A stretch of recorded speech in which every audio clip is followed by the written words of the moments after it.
Good evening. Welcome to Inside City Hall for Tuesday, May 29th, 2018. I'm Errol Lewis. 4 weeks from today, voters around the city will vote in congressional primaries. That's on June 26th. There are several local incumbents fighting against tough challengers, but only one incumbent is facing somebody who previously held that seat in Washington. That incumbent is Republican Congressman Dan Donovan, who has represented Staten Island and part of southern Brooklyn since 2015. His challenger is former Congressman Michael Grimm, who held that same seat from 2011 through 2014 before he was forced to resign due to a tax fraud conviction that sent him briefly to prison. Now Grimm is back and running a very competitive campaign that by all accounts has divided Republican voters in the district. Grimm and Donovan will square off in a NY1 debate at the College of Staten Island on June 14th. And as we prepare for that debate tonight, Michael Grimm is sitting down with me to talk about the campaign. Welcome. Thanks for coming in. Very good to see you. Thanks for having me, sir. It's going to be a tough fight. It's been a tough fight.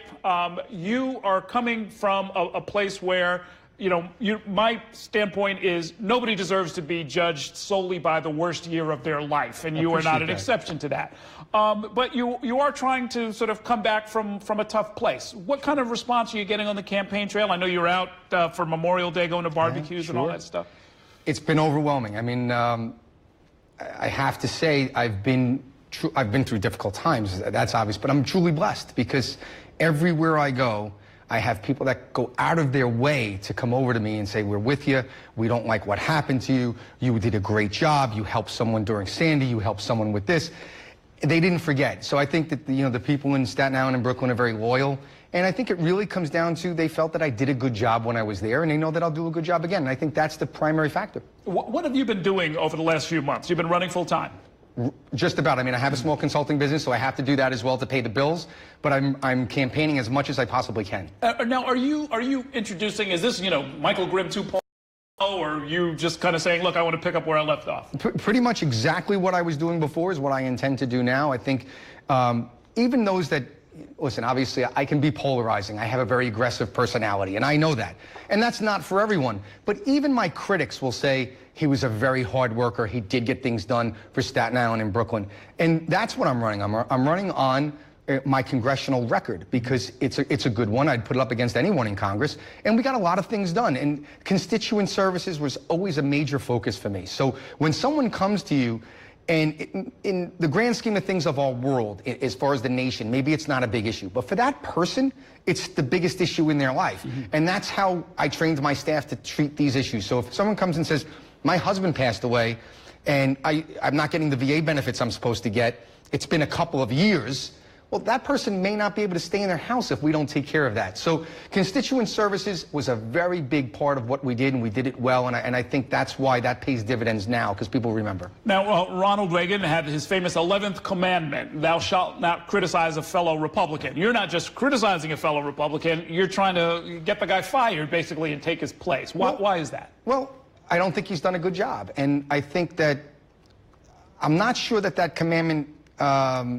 would be attributed to someone's voting record. I think that's fair. That's not nasty. It's not personal. If you campaigned to repeal Obamacare and then you vote no when it comes time to repeal Obamacare, or banning sanctuary cities and you vote no, or the tax bill, you voted against President Trump 3 times. I think that's something I should run on because I think those were bad votes for our district. And the reason I say that is because this isn't a novel idea that President Trump came up with after he won. President Trump ran on doing those things, whether it's repealing Obamacare, banning sanctuary cities, or tax reform. All 3 were hallmarks of his campaign. And if you look at the numbers, he won Staten Island, particularly of the part of the district, overwhelmingly. Yeah.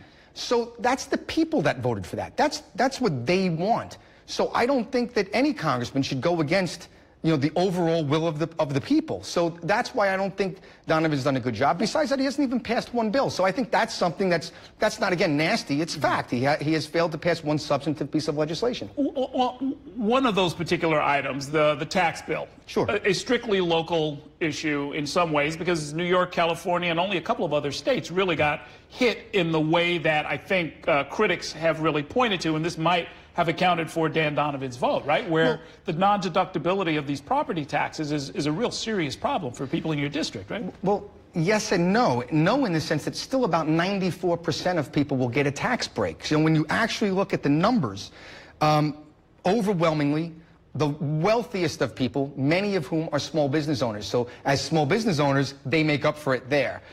All the other city employees and so on, for the most part, still make out benefit. Where it's not as good is, yes, if you compare them to someone in Florida or Texas, Florida and Texas residents get a bigger cut.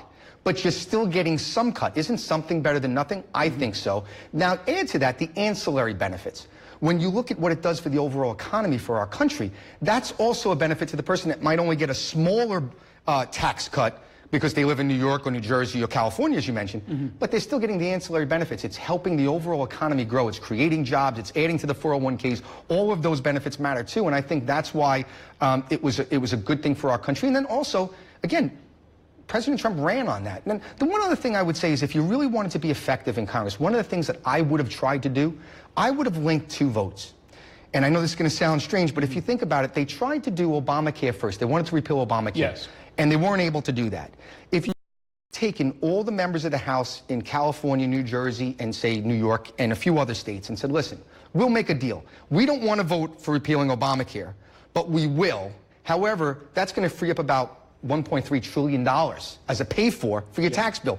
We want a little bit more of that in the SALT portion of the tax bill, make the tax bill a better bill for those states. So that's how I would have approached it, is built a coalition, married the two, voted for both of them, so the president gets a twofer, and here in New York, we would have had, instead of a $10,000 cap, maybe it could have been $25,000. Well, you have, I mean, in the Republican delegation here throughout the state, not just in the city, you know, you've got people like Pete King, you've got people who are pretty well-respected, able negotiators, right?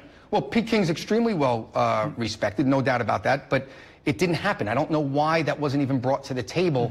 I think that's something that I would have looked to do. When I had the flood bill, to be frank with you, there was really not much help from the New York delegation on that flood bill. And I had to work very closely with the Democrats, and I was against the Republican Party. What I did was I built a coalition, Florida, Mississippi, Louisiana, all those areas that had major flood problems. And we kind of forced the hand of leadership to bring it for a vote. And we passed the bill with over 100 votes, and then it passed the Senate and was signed into law. It is striking. The last number I saw was something like 42 members of Congress, Republican members of Congress, are not running for re-election, and that includes the Speaker. Is there something going on that we need to know about? I mean, what do you think is going on? Is there a real blue wave coming? No, I don't think it's that at all. I think people are missing the obvious. They are at their highest monetary point in their life. It's just a fact. I mean, it happens on both sides, and I understand that. Let's be honest. We know, assuming everything goes according to plan, that the president's going to be in office for at least another 2 years, right? I think he's going to be in office another 6, but let's say another 2 is guaranteed. So if you're a Republican leaving and you're going to go and get a big job, while your president is a Republican, you're working. And that's what people are doing. I think a lot of them are cashing out. Wow. And that happens on both sides of the aisle, and it happens every so often. And when you have a new president like that is, and especially now, you have a president that most of the lobbying world has no ties to. He's brand new. He's unorthodox. He's very different. So it's not business as usual in Washington. So they're looking for anyone that has a relationship with the White House. Sounds kind of swampy, though, right? I mean, but that's the reality. This is not great for government. That's just, listen, it's my opinion. Yeah. I see it as, because if you look, it's mostly chairman. Everyone that has a gavel, as we say as a chairman, is cashing out. But again, it's because if they're going to leave in a few years anyway, why not leave when you have a Republican president and you're the most valuable? The time that you spent in Congress, you were in the majority. Are you comfortable being in the minority? Well, I don't think we're going to be. So, you know, I feel very confident we're going to keep the House. I do think we're going to lose seats, no doubt about that. But I don't think we're going to lose that many that it's going to flip. But regardless, and I'm going to do my job no matter what I have to do. I'm going to do my job. We didn't have the Senate when I was in. You know, we didn't have the presidency. So yes, we were in the majority, but we really weren't, if you know what I mean. You know, when you don't have the Senate and the White House, there's only so much you can really do. And I was still able to pass quite a bit of legislation, even with the Democrat Senate and President Obama, who I would